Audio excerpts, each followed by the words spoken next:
The Indiana Hoosiers are undefeated heading into the final stretch of the season, and they are a serious contender to win the Big Ten title and a national championship.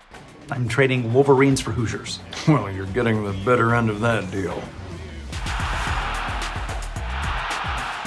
You asked for it and we delivered. It's Fan Friday, and you, the fans, chose today's topic for Point of View. Don't forget to leave a comment down below. Let me know if you think the Indiana Hoosiers are for real. It can be hard to tell considering their strength of schedule, as so far is ranked 106 in the FBS, but to their credit, they beat the brakes off of every opponent they face. Their most narrow wins had 14-point margins, and it didn't feel as close as the score indicated. Obviously, schools get to pick their schedule each season more or less, but still, all you can do is beat the opponent in front of you, and they've done exactly that. And last week's win over Washington went a long way in my mind toward believing that they may not just be a product of their schedule.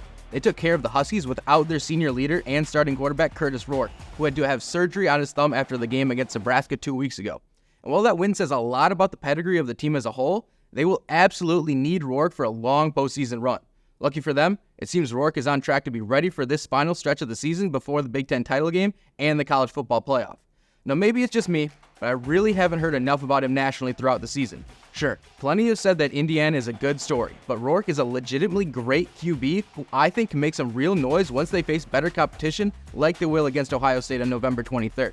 So far, he's thrown 15 touchdown passes to just 3 interceptions and has eclipsed 250 yards through the air in 5 of his 7 games played. This is just his first season at Indiana, but it's his 4th year as a college starter, so it's not a huge surprise he's ready to compete with the best of the best. And first-year head coach Curt Cignetti was way ahead of me on that. Here's what he had to say before the season about his brand new transfer quarterback. I've always kind of made the quarterback decision when it comes to the portal. Our last 4 quarterbacks have all been player of the year in the league, and they were all different, and they all had their skeptics. So we've done a great job developing quarterbacks. I felt like he was the best out there for us. He had started a lot of games. He was player of the year in the conference in 22, won a lot of games, engineered a lot of 2-minute drives, done a lot of touchdown passes, gotten him back to 2nd and 10 when put in a bad situation. So I thought he had a really good spring, a great summer. And, I sleep better at night knowing I got a guy like that that's played that many games.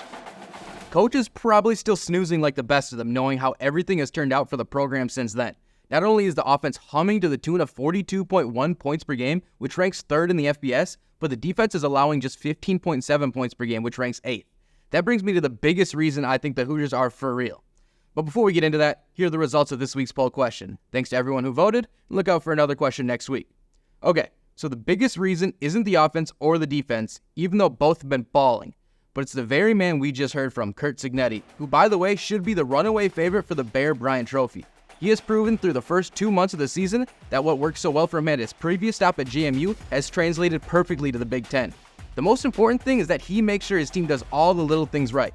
And if you're a fan of a program that isn't a perennial powerhouse, you know how important that is. They've turned the ball over 6 times all season, and 4 of those came in a win over Maryland.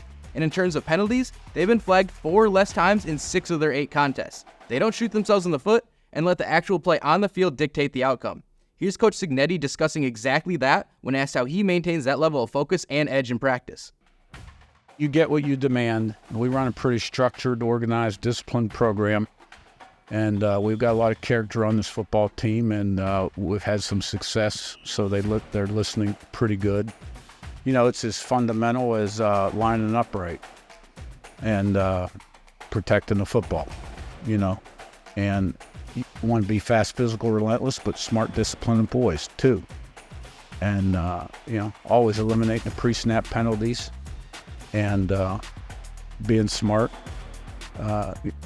With your hands, good hand placement on offense when you're blocking, and blocking in front in the return game on special teams, and pulling off the quarterback when it's time to pull off. So every game's a little different. He's just making all the points for me. The discipline they've shown has allowed them to maximize their talent and greatly outperform their preseason expectations. I saw some outlets have them as a bottom 2 or 3 team in the conference. That just seems insane considering the past couple of months. But nevertheless, they're 8-0 and firmly in a position to push for a couple of trophies before the season ends. And with the college football playoff appearing as wide open as it has in years, I see no reason why they should discount the Hoosiers. They've earned the right to be considered among the best teams in the country, and they will have the opportunity to prove that over the final months of the season. And there's actually a former Indiana quarterback who hasn't gotten his chance in the pros yet, but when he does, he's going to put on a show. For more on how Michael Penix Jr. is perfect for the Atlanta Falcons, check out this past episode of Point of View. Enjoy the weekend. We hope to see you here again next week.